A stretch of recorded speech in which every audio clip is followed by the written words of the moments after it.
Hi friends, hostage 5 ఎపిసోడ్లతో release అయిన Netflix web series ఎలా ఉందో ఇప్పుడు చూద్దాం. ఈ వెబ్ సిరీస్ తెలుగులో కూడా డబ్ చేసి రిలీజ్ చేశారు. ఈ వెబ్ సిరీస్ కథ ఏంటంటే, అబిగైల్ డాల్టన్ అనే యూకే ప్రైమ్ మినిస్టర్ ని పదవి దించడం కోసం కొంతమంది టెర్రరిస్టులు ఆమె భర్తను కిడ్నాప్ చేస్తారు. అలాగే ఫ్రెంచ్ ప్రెసిడెంట్ ని బ్లాక్మెయిల్ చేస్తారు. ఓ వీడియోతో ఆమెను బెదిరిస్తారు. ఈ ఇద్దరు ఆ పరిస్థితుల నుండి ఎలా బయటపడ్డారు, అసలు ఈ కుట్రలన్నిటికీ కారణమైన వ్యక్తులు ఎవరు, వెంట తిరుగుతూ వెన్నుపోటు పొడిచేదెవరు తెలుసుకోవాలంటే వెబ్ సిరీస్ చూడాలి. అబిగైల్ డాల్టన్ పాత్రలో సురానే జోన్స్ బాగా చేసింది. ఒక తల్లిగా, భారీగా, బాధ్యత గల ప్రైమ్ మినిస్టర్గా చాలా బాగా చేసింది ఆమె యాక్టింగ్. ఆమె భర్త పాత్రలో, అలెక్స్ పాత్రలో యాష్లే థామస్ ఓకే అనిపిస్తాడు. అలాగే టొసాంట్ పాత్రలో జూలీ డెల్పీ చాలా బాగా చేసింది. మాథ్యూ పాత్రలో మిల్చెరెస్ట్ చాలా బాగా చేశాడు. కోఫీ అడమాకో పాత్రలో లూసియన్ చాలా చక్కటి నటన ప్రదర్శించాడు. సాస్కియా పాత్రలో సోఫీ కథను మలుపు తిప్పే పాత్ర పోషించింది. ఆమె పాత్ర ఆకట్టుకుంటుంది. ఐషా పాత్రలో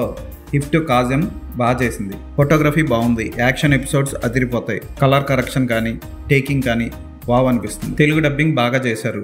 ఫస్ట్ నుంచి లాస్ట్ వరకు ఒక్క ఎపిసోడ్ కూడా బోర్ కొట్టకుండా, అనవసర సన్నివేశాలు లేకుండా చక్కగా పిక్చరైజ్ చేశారు. అదే ఈ వెబ్ సిరీస్లో స్పెషల్. కుట్రదారులు ఎవరో బయటపడిన తర్వాత కథ అంతా మలుపు తిరిగి వావ్ అనిపిస్తుంది. క్లైమాక్స్ని కూడా చక్కగా ముగించారు. అసభ్యకర సన్నివేశాలు ఎక్కడా లేవు. కుటుంబంతో కలిసి చూడొచ్చు. ఈ వెబ్ సిరీస్కి నేను ఇచ్చే రేటింగ్ 3/5.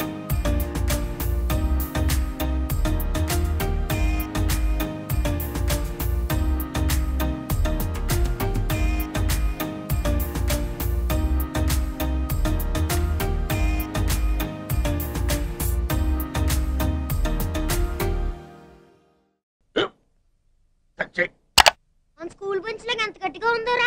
కొట్రా, కొట్టు, పర్లేదు, కొట్టు. బాబాయ్ ఏంటి నువ్వు కొడతావా? కమా బీట్ మీ యార్. వద్దు బాబాయ్. వాడిని నేను కొట్టడం లేదమ్మా, వాడినే నన్ను కొట్టమంటున్నాను. నువ్వేం కంగారు పడక్కర్లేదు. అడుగుతావేంటి?